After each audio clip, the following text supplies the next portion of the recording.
Jésus-Christ n'était certainement pas marié. D'après certaines légendes urbaines actuelles, il aurait été marié avec Marie-Madeleine. Mais cette idée est absolument fausse et dépourvue de fondements théologiques, historiques ou bibliques.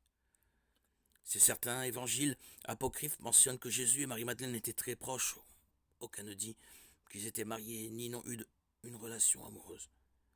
L'un d'eux dit seulement qu'ils sont embrassés et rien n'a dit qu'il s'agit d'autre chose qu'un baiser amical. De plus, même si les évangiles apocryphes affirmaient effectivement que Jésus était marié à Marie-Madeleine, ils ne font pas autorité puisqu'on sait qu'il s'agit de faux, inventés pour étayer une vision gnostique de Jésus. Si Jésus avait été marié, la Bible nous l'aurait dit sans ambiguïté. Les Écritures ne garderaient pas le silence sur un sujet d'une telle importance.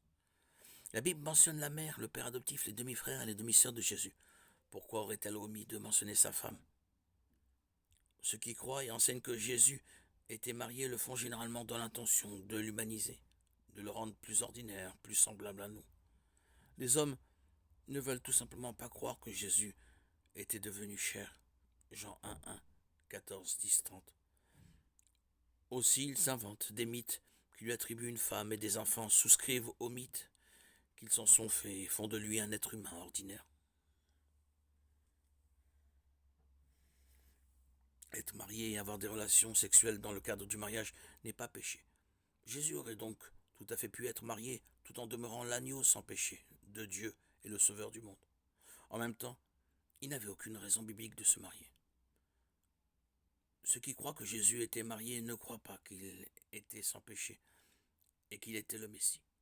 Dieu n'a pas envoyé Jésus pour se marier et avoir des enfants. Marc 10, 45 nous dit pourquoi il est venu.